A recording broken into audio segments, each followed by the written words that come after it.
This is the IDP After Show.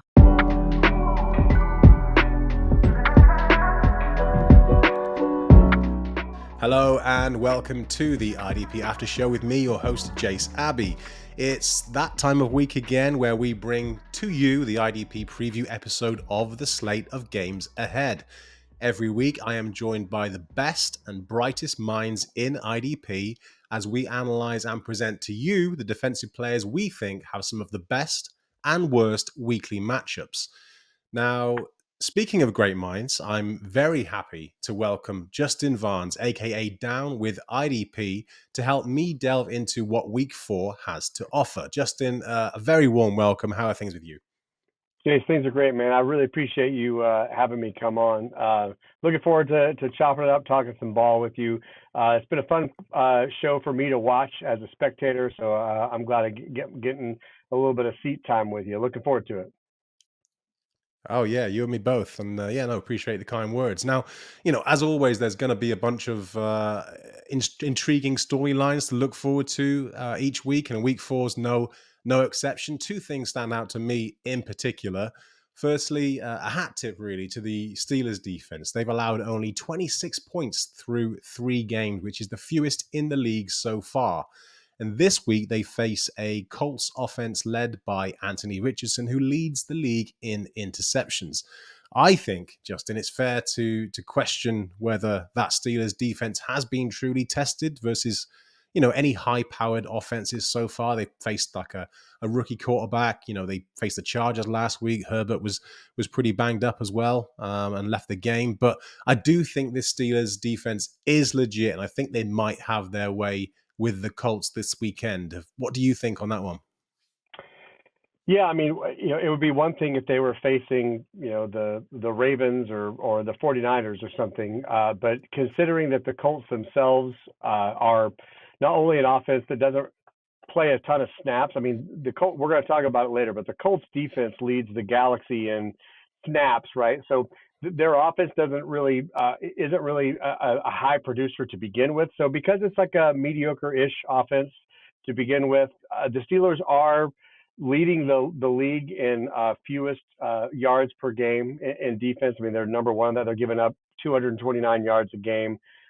So that can't be too much of a fluke. That I understand that, it's only a couple of games, and obviously, as these things can easily, one crazy game can skew these numbers, but I don't think so. I think they look pretty good. I mean, their defensive line is holding up a little bit better than I thought it would, with 72-year-old Cam Hayward there.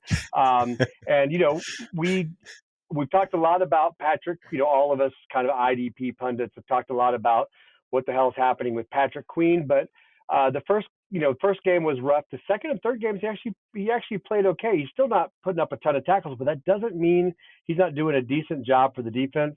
Obviously, I think the corners are playing well. They got Fitzpatrick on the back end kind of holding things down. So they definitely have talent. I think the big one is because the middle of their defensive line is kind of holding together better than maybe some of us thought. I think there's real potential that they're going to be, fairly stout this year. Yeah, I'm with you, and I think they might even survive this absence of Highsmith as well. Nick Herbig, sorry, I always say Nate, but Nick Herbig has so far looked pretty good. I know it's just, he played very, very few snaps last year, and obviously he's played very few snaps this year, but the underlying metrics are really good. Now, the second storyline I wanted to touch on, and this one's been dragging on for a while now, is whether Haason Reddick will finally sign a new deal with the Jets this week. And really, is the team that desperate for him to return after what, their defense did against the Patriots last weekend? They had a bunch of players step up. Quinnen Williams, who we'll talk about in a bit, Javon Kinlaw, Chuck Clark, but the emergence really of Will McDonald has been the biggest takeaway, hasn't it? Does his emergence give the Jets leverage in those Reddick talks? And do we buy into, or do we worry at all about what Robert Saleh said about how Reddick's absence has been a blessing for McDonald? Well, I mean, yeah, one thing that we've known about the Jets for the last couple of years, and this is a Robert Saleh staple, is he wants, I always call it like rows of shark's teeth. He wants 2 and 3 linemen deep to where he can keep everybody fresh. We saw this in San Francisco. We see it in, he signed all these pass rushers, John Franklin Myers, et cetera. He wants 3 or 4 deep on the edge to keep everybody fresh. And that, of course, is going to prevent everyone, any one particular player from our perspective to really like ball out. So just the thinning of the field has Will McDonald has talent, but if he only plays a handful of snaps per game, he's not going to get that chance to show it. So I think this is a great opportunity for him. Again, I think he's a talented player, and I think sometimes edge rushers are like running backs, and some of them do best to come in and just kill it for a couple of series and then go hit the oxygen. But others do better staying there and getting a one-on-one feel with who their opponent is.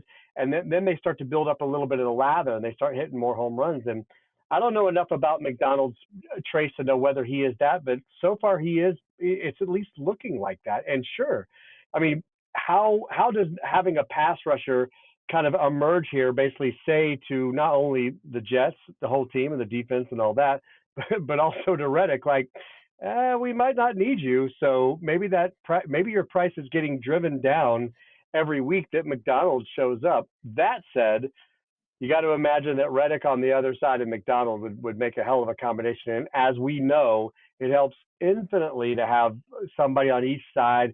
And when you have somebody like Quinnen Williams and Javon Kinlaw in the middle, it becomes a pick your poison thing. You can't double team everybody. So, I mean, I would have to guess the Jets really want Reddick back, but I'm sure his price is having to drop every week that they win, every week that they stay in the game, and every week that McDonald applies more pressure. I'm right there with you. Right there with you. So look, key storylines done. Let's crack on with the rest of the show. So for anyone who hasn't tuned into any of our previous episodes, a quick reminder of the format. Justin and I are going to discuss 4 linebackers, 4 defensive linemen, and 4 defensive backs who we think have a chance to either hit or miss in week 4. As always, we'll also be talking about the player who our lovely audience chose in our weekly poll on Twitter. And this week, that man was Chargers linebacker Daiyan Henley with a whopping 55% of the votes. But for now, look, enough preamble from me. Justin, let's get into it. So which linebacker do you think has a good chance to come up big this week? Well, I'm going to talk about a guy who had a little bit of a dud this week, or in week 3, and that's the Seahawks linebacker Tyrel Dodson. I mean, started strong week 1. I think he had 10 tackles. 2 weeks ago, I think he had, I believe it was 8 tackles. Solid. We obviously are always, craving those double-digit tackles, but he did that the first week. Second week, we see 8 tackles. That's nothing to worry about. Week 3, however, he only posted 5 tackles, and that might have a lot of people worried. But to me, a lot of that had to do with, they were playing against a backup quarterback, and basically neither of those linebackers were really very busy. I think Dodson had 5, and Tyrese Knight, I think, had 6 tackles. There just wasn't a lot of action for them. But this week, things should turn right around. Dodson faces the number 1 offense for creating linebacker tackles, and that's the Detroit Lions. You can picture that 2-headed monster at running back. They just keep going at it, getting and just running the football doesn't necessarily translate to linebacker tackles. But when your offensive line and 2-headed running back situation continues to push the ball into that second level, then that is going to create a ton of tackles. So I think this is going to be a good bounce back week for Dodson. And as we were kind of saying earlier about the Steelers, you get the first couple of weeks, everyone's a little skittish. They're like, wait, is this the guy to own now? Or is, this guy only had a couple of tackles, so I need to get rid of him and replace him? So if you're having that feeling because you've seen Dodson's numbers tick from 10 to 8 to 5, it's not due to playing time. I think these are just situational games, particularly this last one. I have no doubt that the Lions are going to show up. Now, the Seahawks defense, I think, is better than it's been in several years. They're really actually playing pretty well, but going against an offense like the Lions, they're fairly fast paced. They're going to put up a lot of plays. That's just going to give Tyrel Dodson a lot of opportunities to tackle those two running backs. So I think this is going to be a good bounce back week for him. Yeah, I like this. I like this. The so far it's been the safeties, I guess, for the Seahawks who have been sort of racking up the tackles, but that's kind of by virtue of the fact that obviously Baker's missed a little bit of time last week, and like you touched on a point there. It is still early days. It's not time to panic about these guys. And when it comes to a guy like Dodson, what I like about him the most is that we're seeing. To my mind, a kind of like a continuation of what we saw last year, right? He's looking really competent in coverage for the most part, and that's the kind of thing that keeps a linebacker on the field for 100% of the snaps versus coming off on those third downs where it still looks good when you see a guy get 75-80% of the snaps each week, but that adds up over the course of a season. So the key difference for Dodson this year, of course, is that he's in that 90 to 100% snap range, which was rarely the case last year as he was playing behind. I think it was Daiyan Williams, right, for a while after Matt Milano went down yet again. And that's sort of that 90 to 100%. That's what we want from our linebackers. In fact, it's kind of what we need, isn't it? Or at least what we should be aiming for. So yeah, I like this call. Yeah, and you're totally right about that. The snap count, right, or the usage. We need these guys to be on the field. I mean, even mediocre linebackers, if they're playing every snap, are going to be, for the most part, serviceable. There's a couple of defensive schemes that really can shy away from linebacker production, but that doesn't seem to be the case here in Seattle. And this really will be the test this week. We'll really see if there's an issue there, which I am not expecting. Last week, the Lions played the Cardinals, and they created 18 tackles for Kyzir White and Mack Wilson Sr. So if Dodson comes up with 4 or 5 this week, then we might be talking singing a different tune next week. I'm not expecting that though. Jase, who's the guy you're looking at this week? Yeah, so for me, there was a few I had in mind, and I didn't feel super strongly about any of these guys, to be entirely honest with you. But the guy I'm going to go with is Blake Cashman in this spot. Now, the reason I've gone with him, I know he's been pretty disappointing so far. He's had 21 tackles, but 9 of those have been assists. IDP managers have kind of relied on a few big plays from him, a couple of pass breakups, a sack for that production. I just really like his matchup this week. The Packers have allowed I think they're top 2 in the most tackles allowed to opposition linebackers and the second most points as well. And it hasn't really mattered whether Love or Willis have been in at quarterback. The results have been the same. I know, going back to what we were saying a minute ago, we have to be kind of careful about small sample sizes. So I'm not going to get overly invested in points allowed per position. And I know that, Cashman had a bit of a rough outing last week, finishing with, I think it was like 4 combined tackles, which is, nothing to shout about. But he was rested late in that game because the Vikings put the game away early. I'm expecting a closer game this week in a pretty important divisional game. And Cashman should play a big role in that one, whether Ivan Pace is back or not. And I think he's got a chance at posting double-digit tackles, but, maybe that's just me. I'm interested in knowing what you think about Cashman. Yeah, you make a great point about the fact that he was rested late. And in general, I'm always looking for if it's clear that week in, week out, a particular group, for example, there was a couple years there, and it's still kind of the case, but there was a little stretch there where the New England defense was set up because of how Belichick would run. We're going to call it bear front tight men, one of those things, but basically just load, basically cover every single gap with a defensive lineman so they can't run these stretch or, zone outside zone things. And what that ended up doing is that made the defensive line soak up tackles. And that's not, every scheme is different. So in that scheme, Jawan Bentley was never somebody who was going to put up a ton of production, right? So you look for that.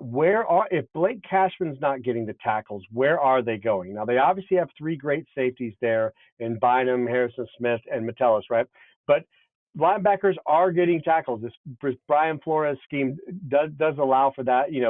Week 2, Cashman had 13 tackles. So, when I see that, I'm not super worried about it. It was definitely, anytime it's a blowout, it's like you almost want to forget whatever just happened because everyone on either side of the ball, everyone's game plan immediately changes when we start getting 2 and 3 scores apart. So I don't, you can't completely throw that out, but I think you're hitting the nail on the head that we're not expecting a blowout this week. I think the Vikings are going to be in this one. I think he's going to be very busy. Yeah, and I'm big on if the opponent's offensive structure, if its scheme is set up to, some schemes they like to throw between the numbers, some they like to throw outside the numbers, some they like to run between the tackles, some like outside zone. That stuff matters over the course of these over the course of the weeks, where you start to see patterns and you start to, like for example, when the Titans were running so much outside with Derrick Henry, you would think Derrick Henry would create a ton of linebacker tackles, but that wasn't the case, because that's just not how the Titans defense, and certainly not defensive tackles. They weren't getting many tackles at all, because as much as they were running Derrick Henry, they were rarely running him up the middle. So, so then the inverse is true here with the Packers. Their offense, at least so far, and this is pretty similar to what they did last year too. We see enough history that they tend to aim, a lot of their production ends up being right there in the middle of the field on that second level. Most of the time, that's going to produce results for us. So Cashman should be in a good spot this week. Yep, right there with you. So which linebacker are you fading this week? Oh man, this was tough for me. I don't think you can find a bigger Lavonte David fan than me. I mean, I have screamed at the rooftops that this is one of the best linebackers to ever play the game. I'm one of these dudes that will draft him in my home leagues, even when I know I should have taken other people, just because I just want to have a little bit of LD in my lineups. Dude is 35 years old. He has beat Father Time, but if there's one thing we know, Father Time is still undefeated, and it might be that what we are seeing here is at age 35, we're starting to see Lavonte David slow down. Now, again, only a couple of weeks, hard to tell, but he's got me nervous. For the first time, he's got me nervous. I'd also have to say that, when they had Devin White there and a blanket on the guy who then went to San Francisco, but they've had a couple of. I'll show you. They've had a couple of linebackers who played in the middle of the defense, and they basically have moved David out to where they're not leaving him in the middle of the defense. So they're keeping him on the outside. He's rushing him from the edge. And what that's done in the past is, although it's kept his tackle ceiling capped, he stopped putting up 14 and 16 tackles on a regular basis like he did when he was in the middle of the defense. We got that big play production to boost it. Tons of tackles for loss. I mean, he was wrecking shop when he was playing, toward the edge. Even he was great in coverage. He was getting past defense. So all those extra big play items were boosting his value when he was coming in with 7 to 9, 10 tackles. We haven't really seen that this year. So if I've got Lavonte David, I am legitimately worried. And so I'm not, and this isn't really so much about the matchup. This has way more to do with the player himself. I obviously would love to see him turn around, but what I've seen so far does have me legitimately worried. So let's talk about his opponent. It's the Philadelphia Eagles, and this kind of goes what I was saying about the Tennessee Titans. You would think Philadelphia, with Jalen Hurts there and Saquon Barkley, that they would be putting up a ton of production for linebackers. Turns out, at least so far, they're just kind of so-so for linebackers. So because he doesn't have an amazing matchup, that makes me even more worried that this might not be a great week for him. What are your concerns, or do you have any concerns with LD? Are you kind of seeing that too, or do you think it's just a little bit of bad luck in matchup? No, I'm with you. And firstly, I said Al-Shaair then when you talked about the guy that went to San Fran, but it was Quan Alexander, wasn't it? Not Al-Shaair, yeah. The 49ers. But yeah, I'm like you. I have a hard time kind of coming to terms with this one. Like you, he's also been one of my favorite linebackers in the NFL. There's very few people that I think that don't like Lavonte David. He's that rare, super productive, really talented, great in coverage linebacker who's been around for what seems like forever. And that, he's been a really good IDP asset as well, really reliable IDP asset for again forever. But your point about him not looking like the same guy is true, and it's painful to admit. But he doesn't pass the eye test quite as well as he used to. He's missing way more tackles than he used to. He's almost at his season average for the last 3 years through only 3 games. And really, I'm not. I'm not. Who can blame him? He's been in the league and he's been getting it done since like 2012. I looked this up actually. And did you know that in 2012, Luke Kuechly, Bobby Wagner, Demario Davis, and Donta Hightower were all taken in that same draft class? I mean, it's pretty amazing when you think of the impact those guys have had, and all drafted in the same year. All, I think, first 3 rounds as well. I mean, if we're talking strictly off-ball linebackers, and I appreciate I'm going off on a tangent here, I'm not sure there's ever been a better draft class for those guys. So yeah, like I say, sorry for the tangent. I love this kind of stuff, but yeah, I'm with you on David. He's not quite there. There's still time for him to turn it around. We keep saying it's been 3 games. We don't want to get overly invested or overly concerned about what we're seeing in those 3 games, but I've never seen a 3-game stretch like this from David. So yeah, I share your concerns. So that's 3 surefire Hall of Fame linebackers off the top, right? I mean, Yeah. and we might even be forgetting a few, but in a world where more and more we're hearing that the linebacker position is getting devalued, that's a hell of a draft class, man. All 3 of those guys are surefire Hall of Famers, right? It's Wagner, amazing, isn't it? Kuechly, LD, yeah.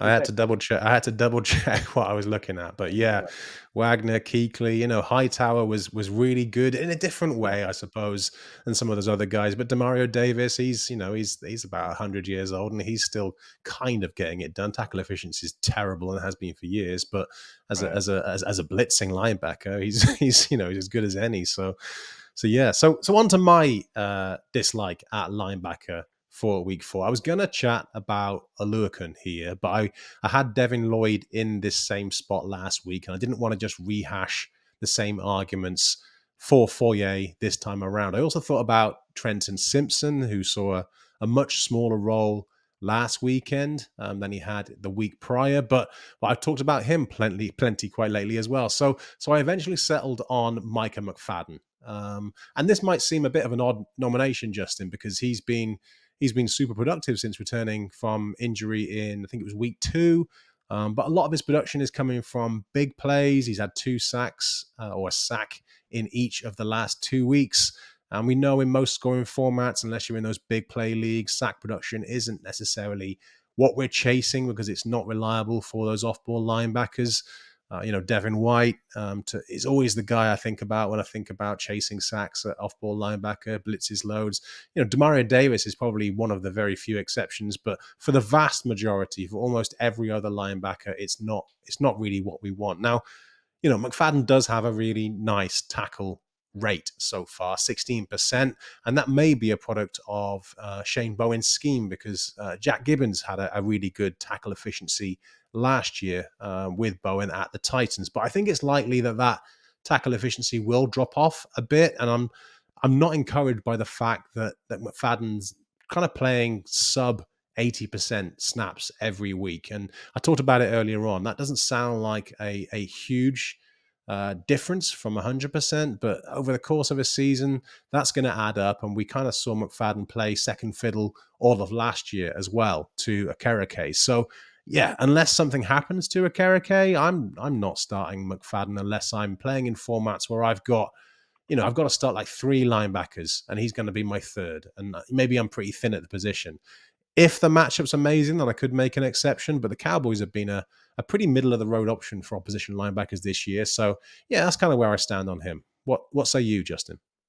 Yeah, I'm completely with you, and that's not just because we're trying to do this podcast together. Like, often you'll see that people will talk and they're like, yeah, that also sounds like a good idea, and you wonder like, Are you just saying that because you're trying to be polite? But he was one I heavily considered too. And here's the main thing: in week 2, he had a 16% tackle rate. In week 3, he had a 9.5% tackle rate. And Okereke had a 12% tackle rate in week 3, which is more like kind of what we expect. So, and Okereke played every snap. He outproduced McFadden as it is. So I think I'm looking at that first. Am I looking at last week's game as week 2's game as being the outlier?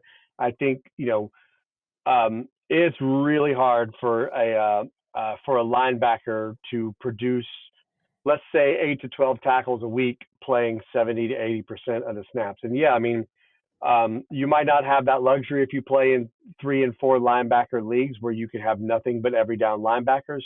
But I guess it's really more of a cautionary tale of like, don't look at week 2 and think that's what's coming for McFadden. History says the secondary linebacker who's coming off the field in 3rd and long situations is not going to be reliable. And particularly, I mean, McFadden's a solid player, but he's not somebody who we expect to be hyper efficient in their Alex Singleton.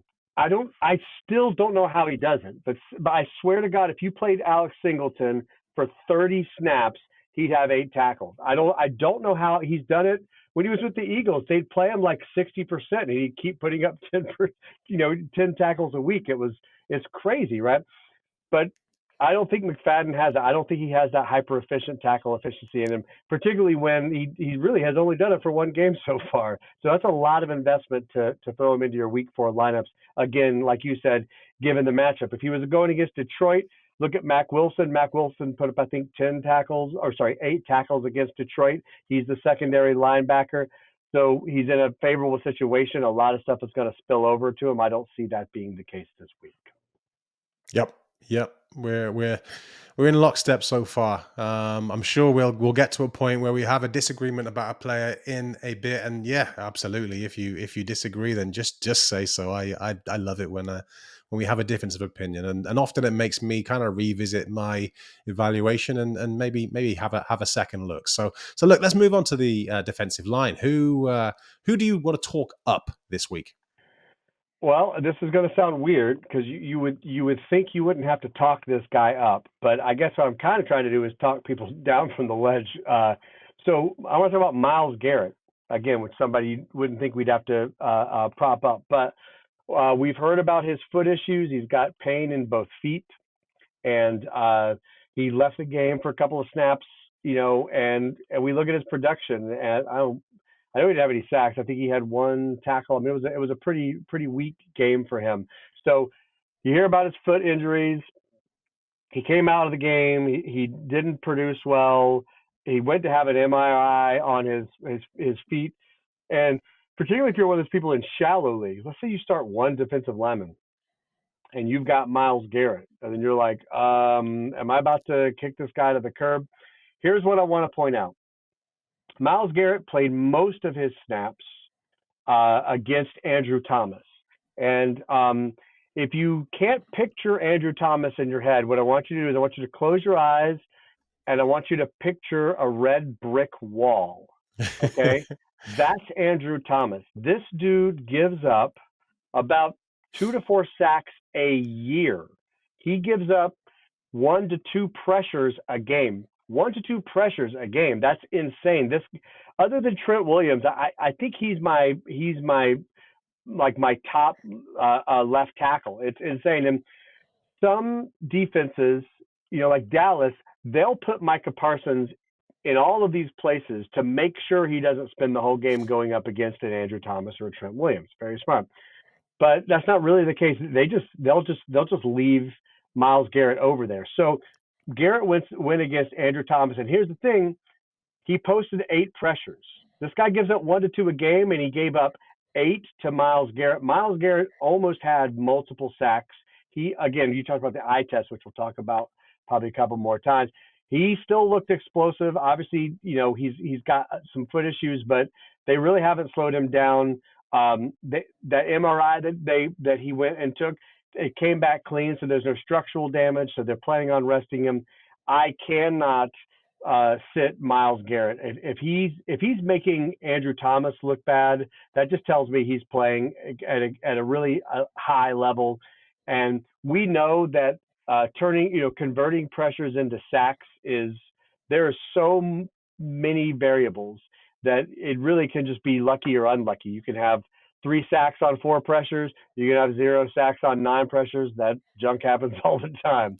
So his pressure rate against one of the best best left tackles in the game tells me enough to say I'm firing up. He's going against the Raiders this week, they do have some good offensive linemen, but when you have a guy, when you have a stud like Myles Garrett, you just don't even worry about that. You keep firing them up each week. I don't know if you got a chance to see any of that Browns game. Did Myles look hampered to you, or did he look okay, or what were your feelings on Garrett? I don't know the snap count or the snap share. I thought he came off the field a little more than usual. Yes, he did. But yeah, I didn't know the numbers in terms of the amount of pressures that Andrew Thomas had given up. And as you were talking about it there, I just looked it up. And interestingly, Andrew Thomas, he has only ever given up 8 or more pressures once in his entire career, and that was in his rookie season, where he was pretty poor in that rookie season, and his jump into his second year was where he really became one of the elite players at that offensive tackle spot. So that's pretty interesting to know. But yeah, I didn't realize. Sometimes this happens. I'll watch a game and I didn't realize that Thomas had given up that many pressures. I knew he was pretty bad, but that's a really interesting stat, Justin. There's carry on. Sorry. Yeah, I mean, there's not a lot to dislike about Garrett, right? I think him and TJ Watt are the best example of why talent really matters at the edge spot compared to at least like the linebacker spot, right? So these guys have been incredible for years. Opposition teams know that. They scheme against them as best they can, and yet these guys still get it done year in and year out. The only reservation I think and anyone can really have, I guess, with these guys is the injury worry. I know Watt struggled a little bit, and Garrett seems to appear on the injury report quite often, but Garrett at least seems to, and this is no criticism of Watt, Garrett at least seems to play through those injuries, and often he seems to perform despite being a little bit nicked up. So yeah, I'm all in. There's only really a handful of guys who I can confidently say are matchup proof at the edge spot. That said, if Garrett can't practice all week because of that foot and leg injury, which cost him some snaps last weekend, and if I was in a league which started maybe like one guy, and I had I had Nick Bosa, say like Aiden Hutchinson, Max Crosby, especially this week in that matchup he's got, then I would consider sitting Garrett. But that's a crazy amount of ifs. So yeah, I'm right there with you. Yeah, and he played 59% of the snaps, so he played 42 snaps out of the possible 71. And I remembered watching the game, and I don't remember how it came across my feed, but that basically he had come out of the game to give himself some rest, which is unusual. So and he only had 1 tackle, but he did have 3 quarterback hits. That tells you how close he came to getting a couple of sacks and really wrecking that game. I'm with you. I'm watching the injury report very carefully, and also not just whether or not he practiced or didn't practice. I'm going to be reading up a lot, because what they may do is they may say, look, if this is a pain tolerance thing, pain management thing for you, and we just need to get you off your feet, why do you need to practice? Why don't you just rest up, and then, your job is to just eat the quarterback alive. I don't necessarily think we need to keep practicing that for you. So if he doesn't practice all week, but we hear that it was just clearly them giving him some rest, then I'm not worried. But I'm definitely going to be watching that injury report very carefully. Who do you have who's somebody that you like this week, Jase? Yeah, so I'm going to talk up Jaelan Phillips here, and this nomination is kind of like largely based on his matchup more than talent. Certainly not on the level of a Myles Garrett. The Titans' offensive line have surrendered 47 pressures. Anyone who's watched a Titans game so far this year will know full well how poor their offensive line has looked. 47 pressures is the 5th most pressures in the league given up by any team, and that alone for me makes this a decent matchup. But what makes it a great matchup is that they've also allowed 14 sacks, which is the 2nd most in the league, and at least part of that is due to Levis, and he's kind of poor at evading pressure. He's allowed opposition teams to convert 29.8% of their pressures into sacks, and that ranks 4th worst amongst all QBs with at least 50 dropbacks. Now, Brian Callahan has said Levis is going to remain at quarterback, so we know that last problem I mentioned is likely to continue into this season. But also, what I like about Phillips this week is that he spends most of his time on the left edge, meaning that he'll see plenty of the Titans' right tackle, Nicolas Petitfrere. I probably butchered his pronunciation of his name there, but he's been one of the worst offensive tackles in the league. In fact, he's allowed 13 pressures, which ranks the most among all offensive tackles in the league, and he's allowed 3 sacks as well, which ranks 2nd among all offensive tackles. Now, I know Phillips has had 2 pretty quiet weeks in recent weeks, but I think he's got a great opportunity to break out of his funk and really have a big game this week. What am I expecting too much from him on the basis of what we've seen in these last 2 weeks, Justin, or are you with me? No, I'm with you. The matchup is everything. We just talked about how the high variance of converting pressures into sacks. What we do know is that you need a lot of, so the sustainability says you need a lot of pressures. You basically need about 5 to 6 pressures a game to expect a sack, So the fact that mainly this matchup is so good for him. The other thing I'll say about Phillips' inability to excuse the old phrase, but pin his ears back and go after the quarterback is the Dolphins have had their butts kicked the last 2 weeks in a row, right? I mean, Buffalo just literally stomped them out. I mean, it has been they've not had a lead in a long time, and that certainly makes it to where offenses are running the ball more. So he's not going to get as many opportunities. Offenses are not getting into 3rd and long as much, and you get these kind of Buffalo. I'm not going to really circle all the way back to Foye Oluokun and Devin Lloyd, but I almost did, Jase, because I actually did want to get into that with you a little bit, because I'm one of those people that I was off both of them coming into this week against Buffalo, or coming into last week against Buffalo, because Buffalo is a hyper efficient offense. They put up a lot of points. They do not spend much time grinding it out to get those points, and so Phillips isn't got, last 2 games in a row, Phillips hasn't had many pass rush opportunities where they're in the lead. It's 3rd and long. We often see this stuff build toward the end of a game when a team has a lead, because the other, the offense has to take more chances. They have to wait longer to try and push the ball farther down the field. All of that builds momentum and starts to stack the favor in these pass rushers, in the favor of these pass rushers. If the Dolphins can have a quarterback, I've heard they're going to sign Dan Marino because they figure they can just put him in a wheelchair and he still has a strong enough arm to make it happen. But if for some reason the Dolphins can find a quarterback, then you have to imagine that just based on the fact that they can probably make this a more competitive game than the last 2 games, will give Phillips more opportunities. And yeah, man, we love when the offensive line is bad and the quarterback. Remember Sam Howell last year for the Commanders? Yep. Oh my gosh, that was beautiful. I started every single edge rusher I had every week against the Commanders, and it was like clockwork. And I think Phillips, and remember, Phillips before he got injured last year really was playing well. This isn't a Jag type player. I mean, Phillips does have some pass rush chops, so I'm looking for this will be a good bounce back. As a matter of fact, so I do a decent amount of work with IDP bets, and I'm going to look thank you for bringing this to my attention, because I hadn't really looked this over yet, but I'm going to look very carefully at some Jaelan Phillips prop bets, sack prop bets this week, because the numbers might be in our favor based on the last few games. We might be able to cash in on that. So if I hit $1 million Jaelan Phillips bet, I'll send you a little bit of that. How's that sound?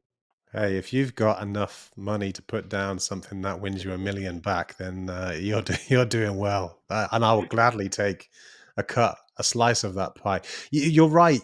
Just to touch on, you're right about the game script thing, right? So there is that worry that maybe the Dolphins don't get that many pass rush attempts, and I did actually consider taking him out for that reason. But then I remember, this is the Titans, and they haven't looked especially good at all through the last 3 games, and Levis is, in particular. So I kept him in there for that reason. I thought if the Dolphins are going to be able to keep a game close, minus Tua, with is it Skylar Thompson, and did they sign Huntley as well? I don't know who they're going to play at quarterback. Thompson's obviously injured, right? But yeah, we'll see what happens. But if they're going to keep a game relatively close in the next couple of weeks, then this seemed like it might be a good bet. But who knows? We'll have to wait and see. We'll catch up after the weekend's games and see how this one went down, eh? yeah. So who do you not like on the defensive line this week? Who are you fading? Well, I've got a guy who I think just has a terrible matchup. He's also a little bit underperformed this year.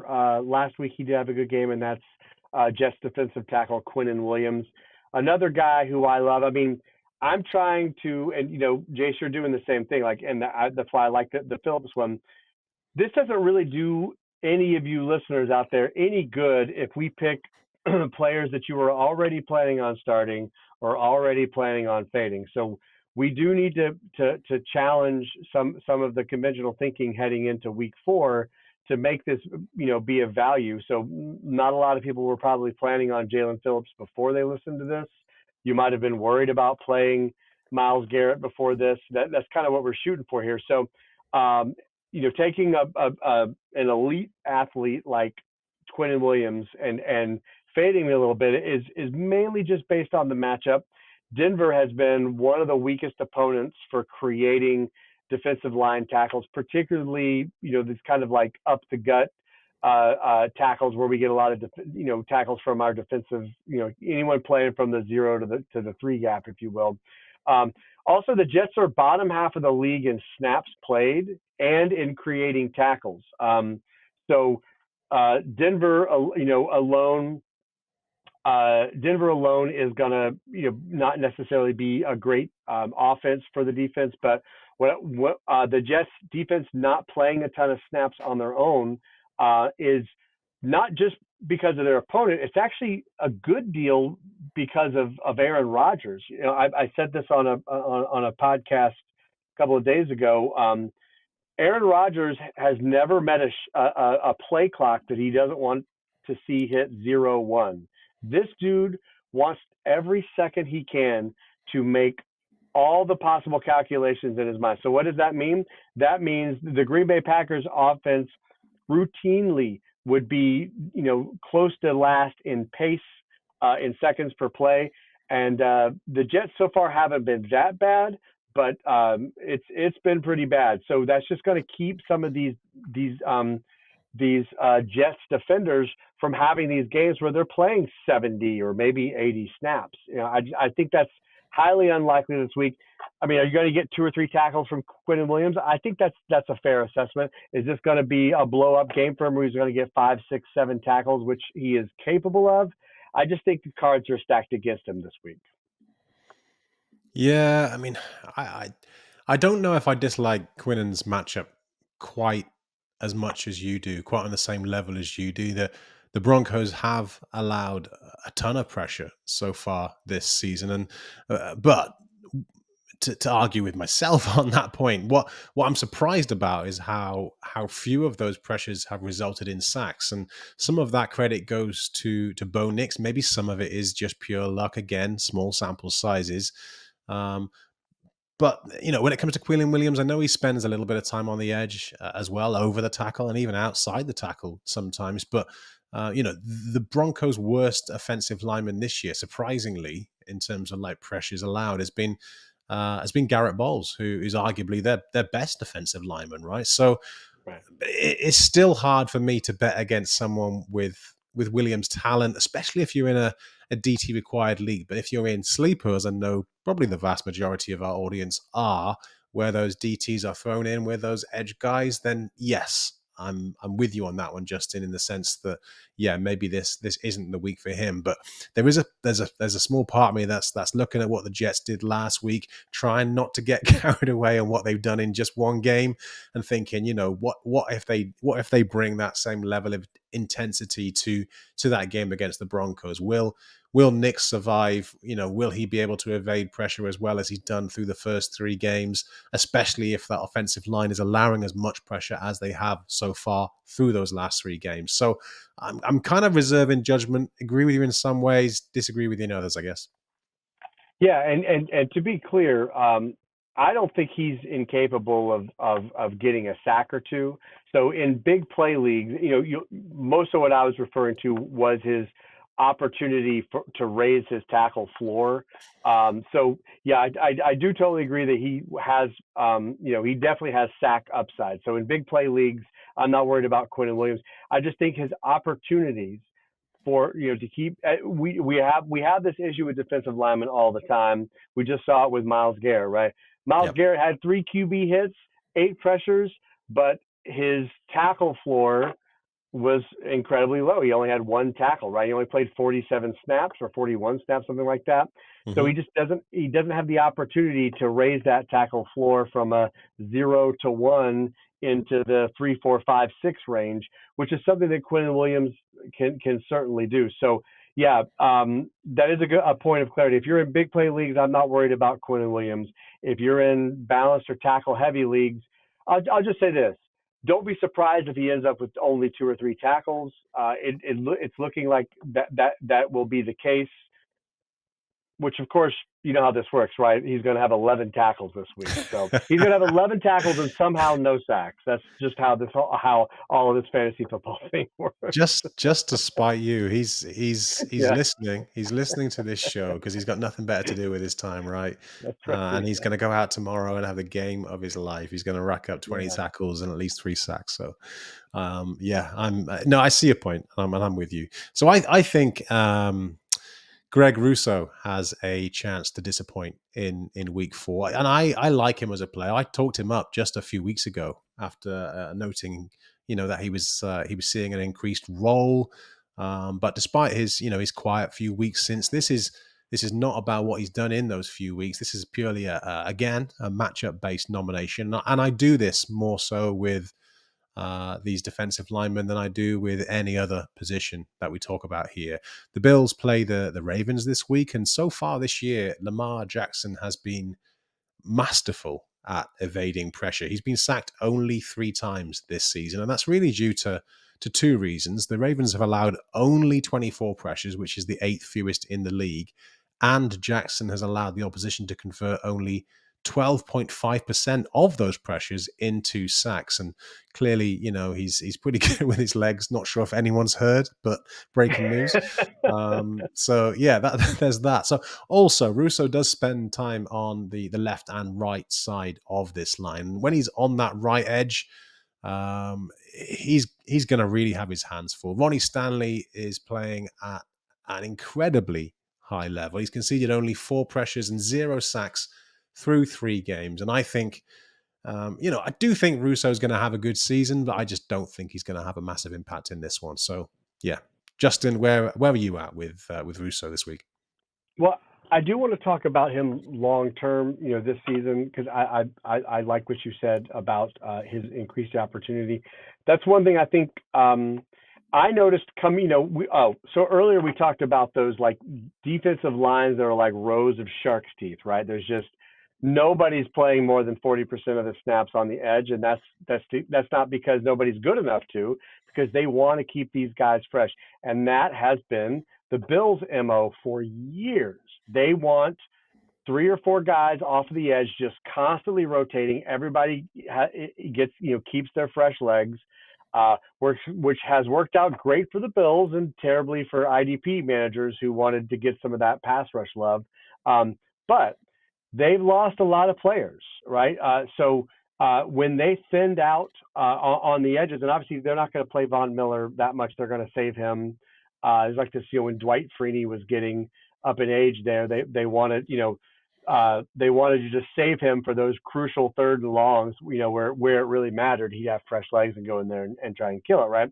But all of a sudden, instead of having 2 or 3 rows of edge rushers, they, instead of carrying 6 or 8 edge rushers or those who could rush off the edge, they were down to 4 or 5, and that just immediately made Rousseau pop off the map for me. He's like, wait, he's going to play more. There's no doubt about it, and he's been doing a lot with that production. So season long, I totally agree. I think he was one of my underrated players coming into the season because he's played well. He just hasn't had enough opportunity, and this year he was going to get that opportunity, and so far he's done a great job. But if you want to talk about something worse than hitting a brick wall like Andrew Thomas, it's trying to catch a phantom at quarterback, and the Ravens have both of those things going for them. And that, like you said, Ronnie Stanley, right? They've got a strong offensive line. They got a quarterback who no one can catch, and also they're I know they're top 10. They might even be closer to top 5 in run percentage, which means obviously they're not passing the ball deep downfield very often, which means that it's not going to be easy for pass rushers to get to the backfield. If they can beat their man, which is already difficult, are they going to be running the ball or are they going to be passing it? If they pass it, how many opportunities are there going to be? So he's got lowered opportunity, kind of what we're talking about with Quinnen Williams. He's going to get lowered opportunity in terms of pass rush snaps.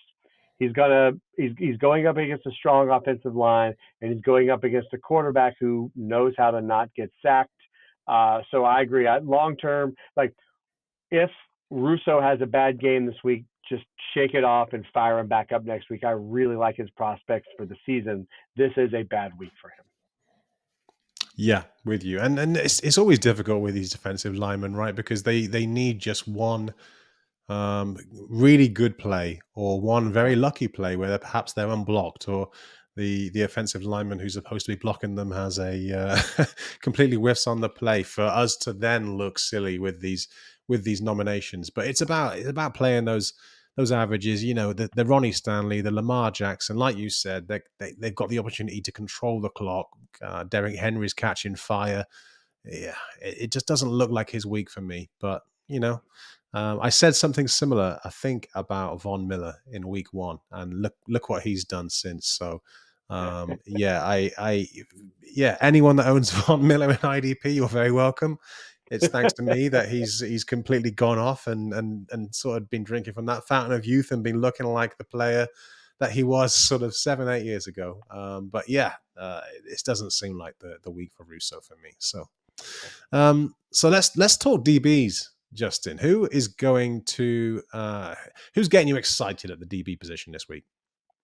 Well, I think he's getting a lot of people excited, but I dug into the numbers and looked carefully at it. So this is really more of a confirmation of what we're seeing, and that's nickel defender Quentin Lake for the Rams. I mean, not all nickel defenders do this. We see a lot of nickel defenders who will have 12 tackles one week and 3 the next, right? They function. Some of them function so much like a cornerback that it really can just, nosedive. And we don't know, sometimes we don't know how often they're going to be in a situation to keep that nickel defender on the field. So just being a nickel defender on its own is certainly not enough. But we have seen nickel defenders in the right scheme, in the right setup, really blow up, right? And Quentin Lake does look like he is that guy. We've seen it for basically 3 weeks in a row. And I think there's a strong, I want to look for correlation. Why is Quentin Lake doing this? And I've seen a few things that make me feel pretty strongly about him. So as the way I see it, as long as the Rams front office keeps devaluing linebackers, their defensive backs are going to rake it in. We've seen it with Quentin Lake, obviously. We've seen it with Cam Curl. He had a slow week 1, but week 2 and week 3 were really strong. Whether or not it's Cam Kitchens or John Johnson playing the other safety position, these 3 players are loading up on tackles, and that's because nobody's tackling in front of them. They have these, they've got Roseboom and Reeder who are not playing well. And so these defensive backs, it's getting all funneled to them. I remember a couple of years ago, um, I think it was the Bengals. Their linebackers were really struggling, and Von Bell and Jesse Bates were just like, racking up tackles left and right. It wasn't necessarily that those two were playing out of their minds. It's that the linebacker play in front of them was so bad. I'll give you another great example of that. A couple of years ago with the Houston Texans, right? Their linebacking situation was an absolute mess. So if you had Jalen Petre or you had Jonathan Owens, you probably won your league that year because they were putting up 10 to 12 tackles a week because nobody was stopping them in front of them, right?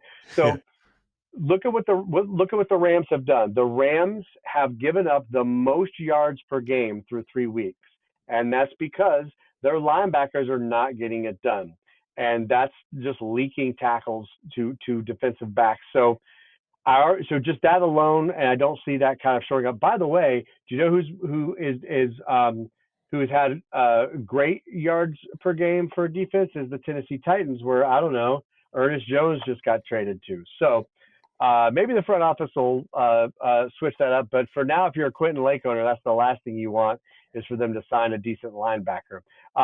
But Lake also passes the eye test.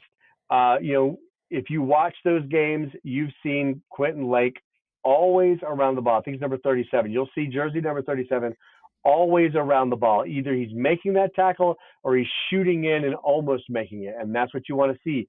Clearly, the defense is set up in a way that keeps Lake's responsibilities, like man responsibilities, et cetera, at a minimum, so he can be the seventh fit or the eighth fit in the run game.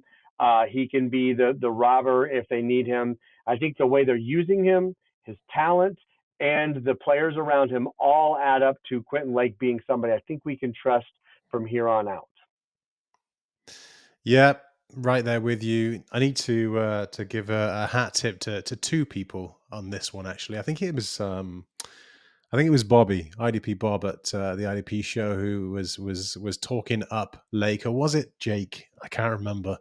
Whoever it was, kudos to you for championing Lake before the season began. And I missed on this when I was looking at Lake last year, and it's because I didn't realize how few snaps he played. Really, they had Fuller there, they had John Johnson was there, Russ Yeast was kicking around as well, and it was very rare that Lake really played an every down role in a single game, really. I think it only happened maybe once or twice. So yeah, I kind of missed on this, and I can't argue with this. What I like about Lake as well is so far as well, and this is kind of the inverse about what I don't like about what a lot of DBs, like the Jason Pinnock, or like the guy I'm going to come on to talk about in a minute.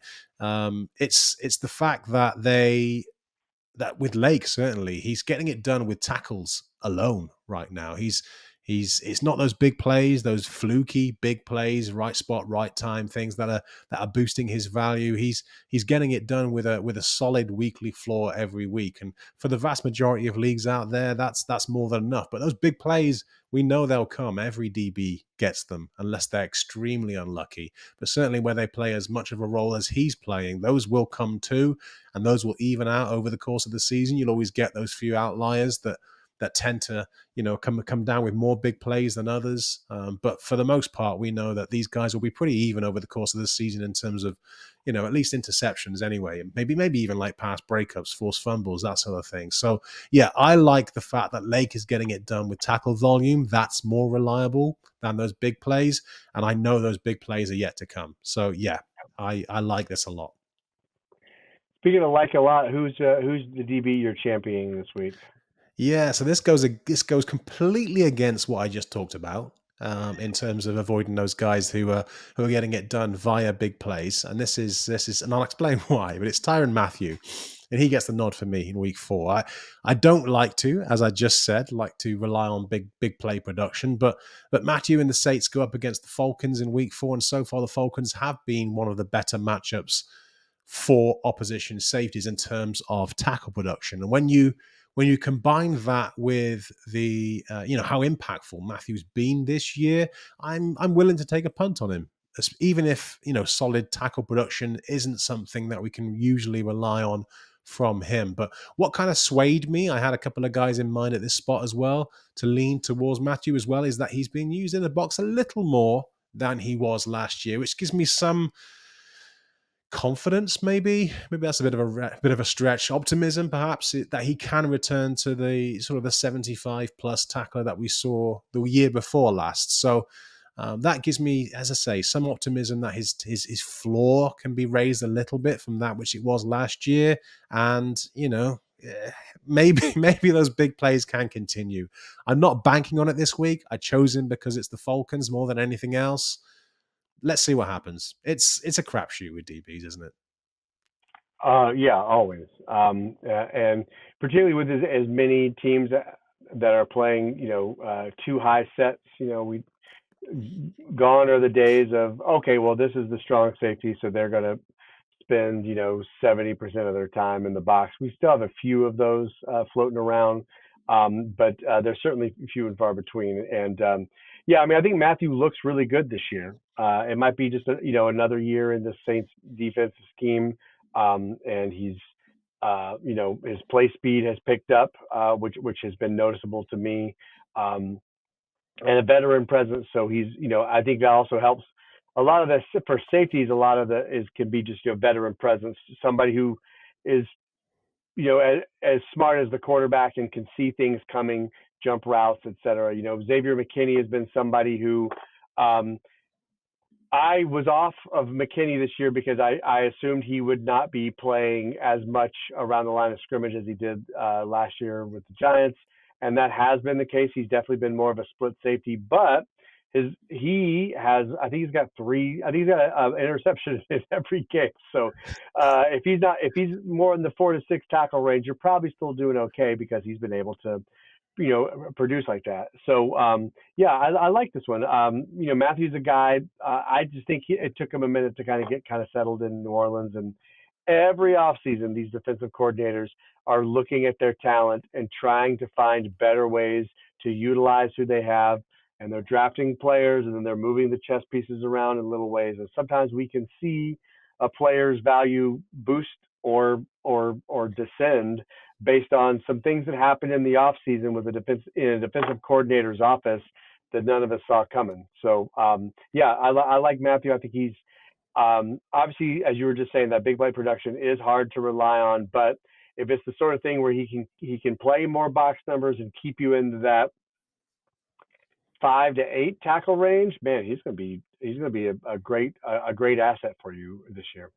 Yeah, and I think he's got that potential against this matchup. But you talked there about the two high schemes. You've got a guy for us who I think has played almost exclusively as a deep safety this year, giving the game away there.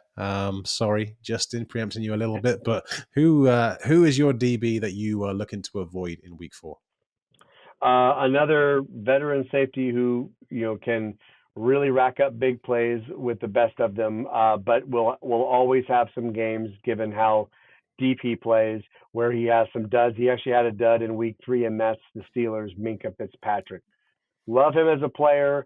When a guy plays that deep, you will have these crests and valleys that he's going to have to overcome via big play. We already know that but his big play ability has created basically like a bridge for when he has those slower games. First 2 games he played, I think he had 6 or 7 tackles the first couple of games. Last week was a dud. But this is mainly due to his opponent. He's playing the Colts. And as I'd mentioned earlier, the Colts offense doesn't stay on the field much. It leaves the Colts defense on the field a lot.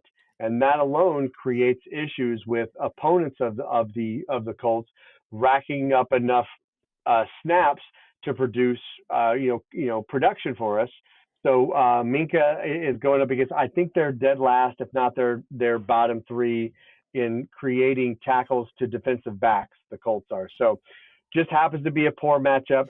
The fact that his tackle floor ebbs and flows based on his usage just makes me concerned, particularly if they lean more on Jonathan Taylor and they don't take as many shots.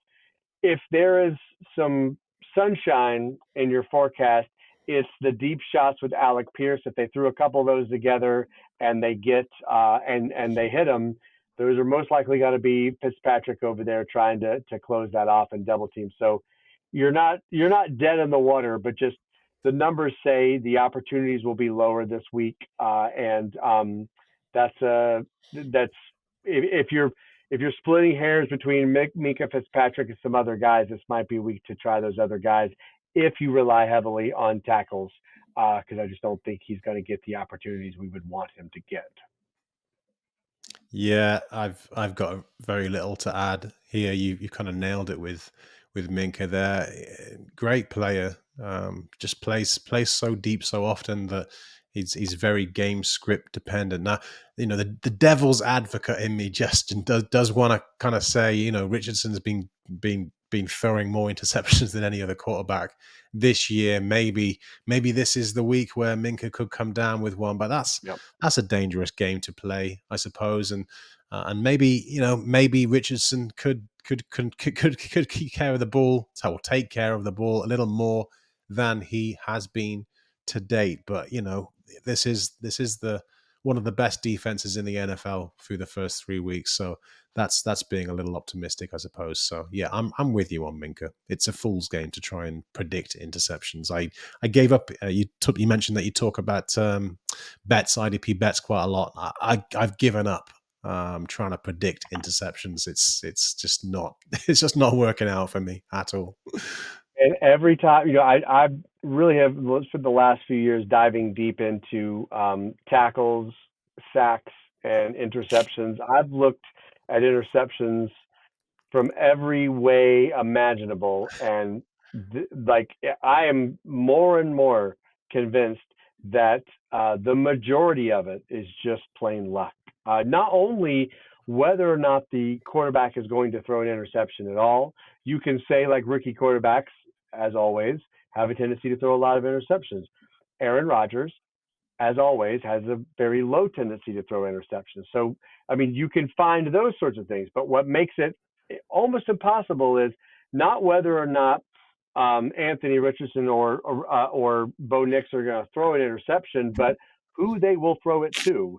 That really is the part that's literally almost impossible to predict. So I'm with you. I don't even touch them. Absolutely. So my guy here is Ji'Ayir Brown, and it was nice to see him have the 2 pass breakups last week.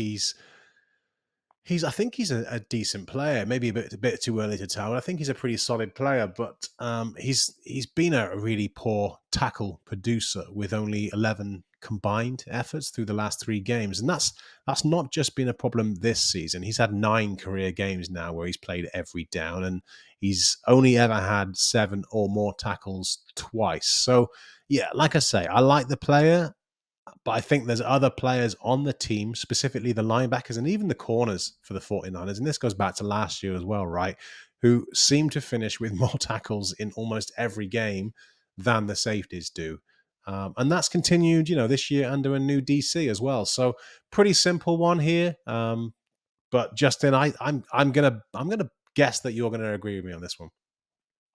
Yeah, and you said, I think, one of the more important things, which is that the Niners defensive scheme, they require their corners to be very active in the run game, just like they require their receivers to be very active in blocking for their run game, right? So when you look at the tackle distribution between the defensive line and the cornerbacks and the safeties and the linebackers, well, think about Fred Warner.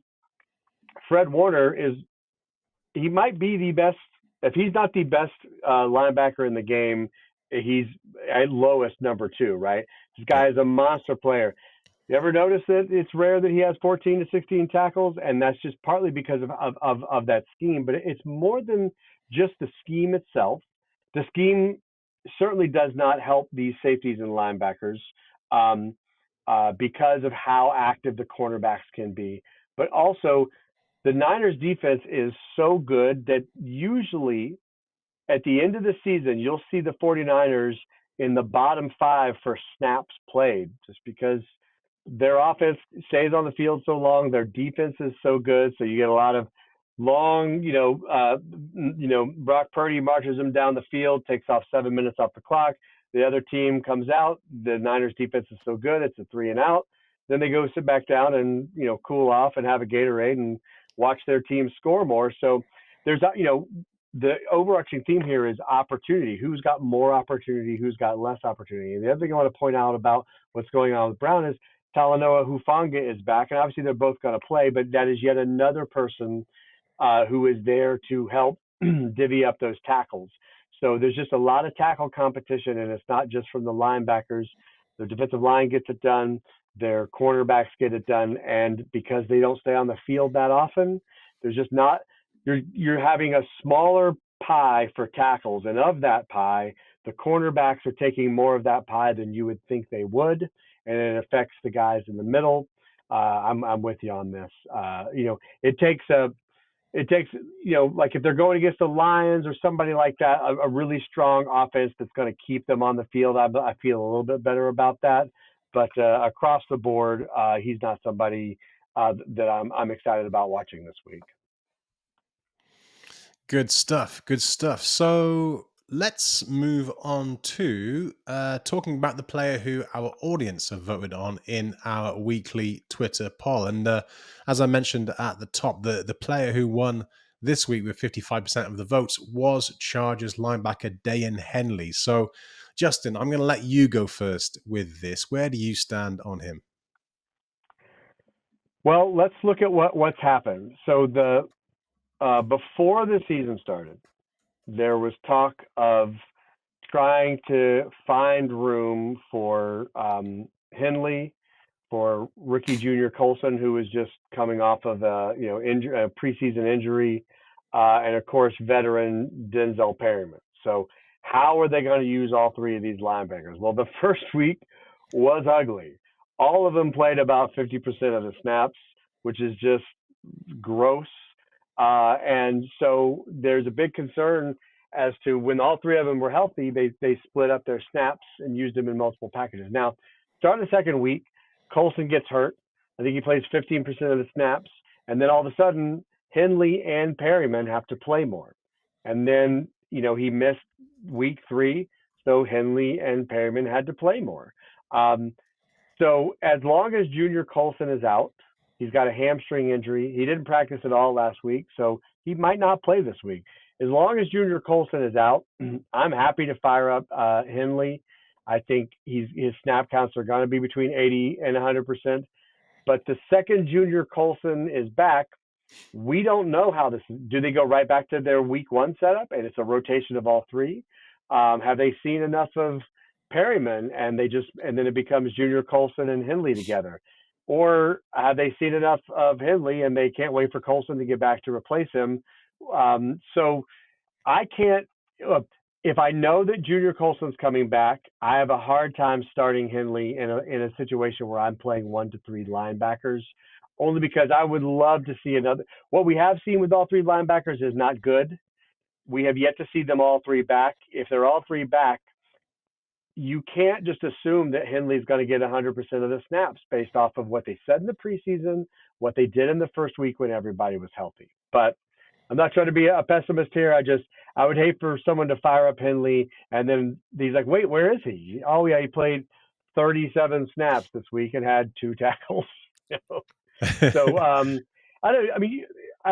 did you get that feel coming into the season with these 3 linebackers that it was going to be this kind of weird rotation, or do you think Henley has played well enough to persuade the Chargers to say, well, look, we got to figure out Perryman and Colson, but I can tell you for sure that Henley's going to be on the field. What are your thoughts there? Yeah, so I like most people, thought Henley was going to be a project. He hadn't played that much at linebacker compared to most of the other guys in that draft class, being a convert from other position. But I actually wrote this up. So I thought that the start of the year would start out with Perriman probably being the only single full-time linebacker in that scheme.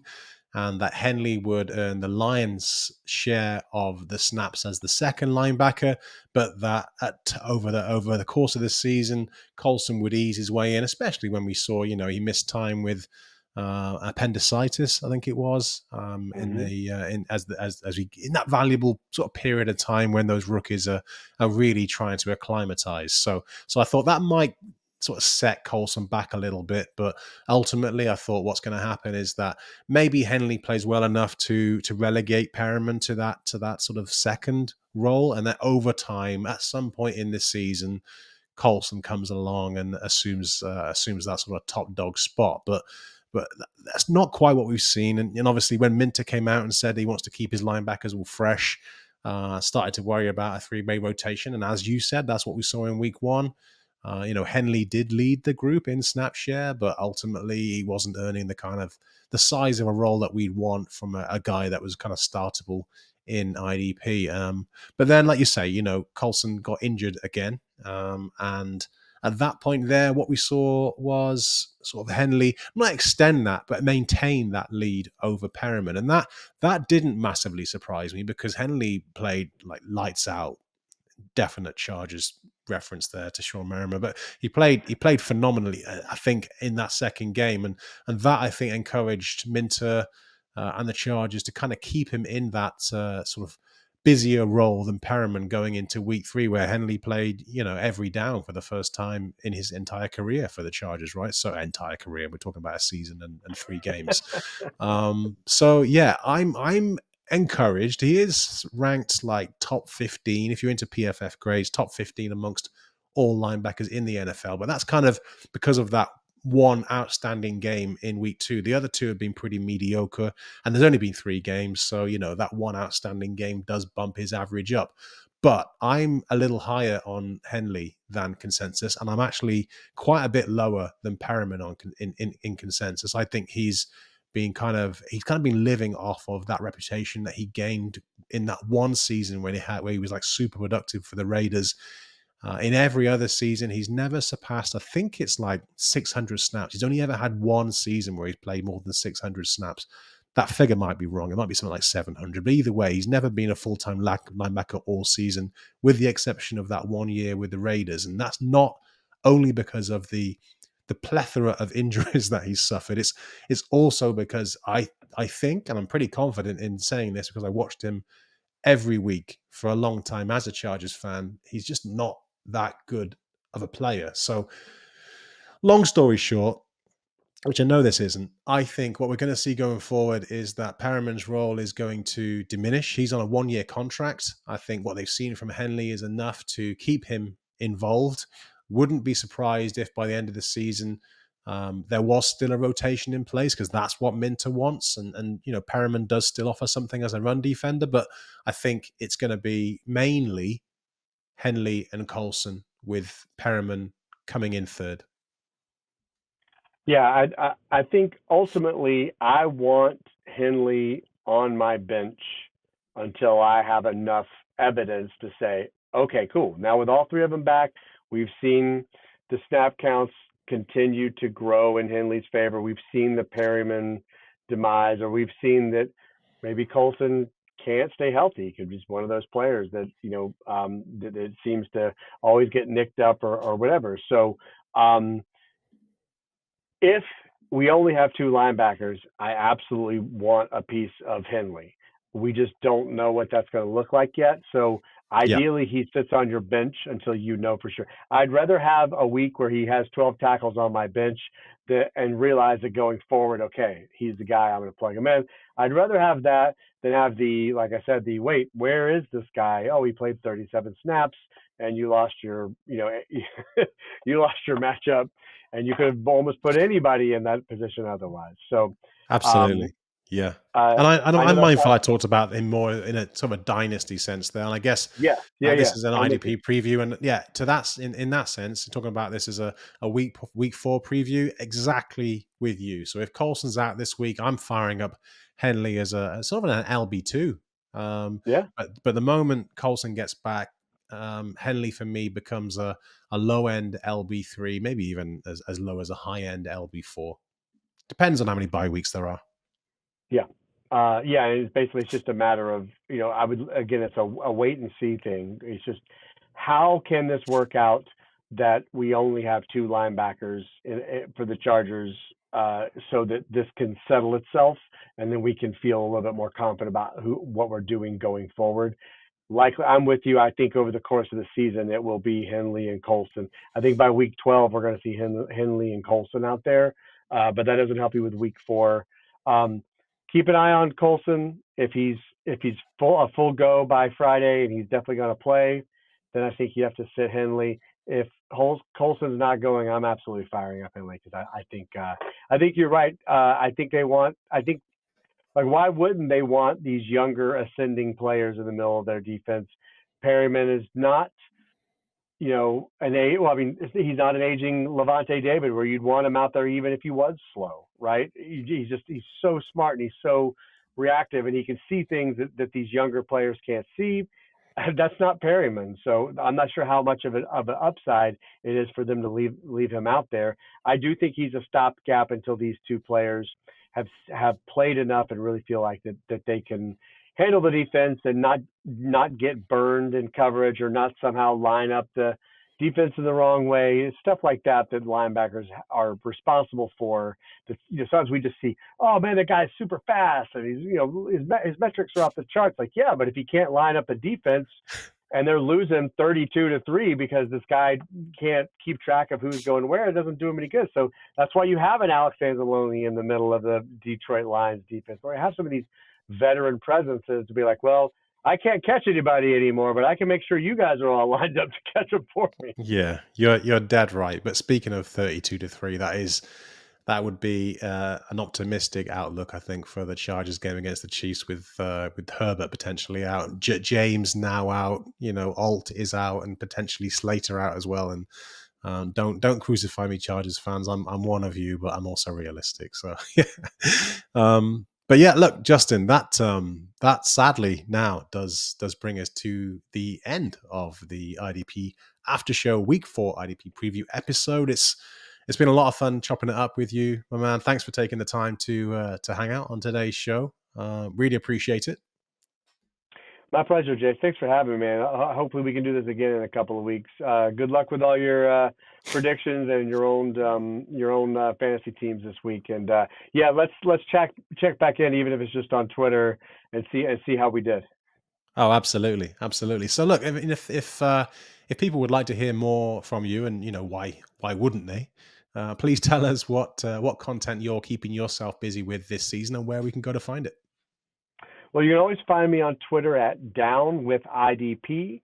I also am one of the fantasy analysts over handling the IDP part for fantasypoints.com.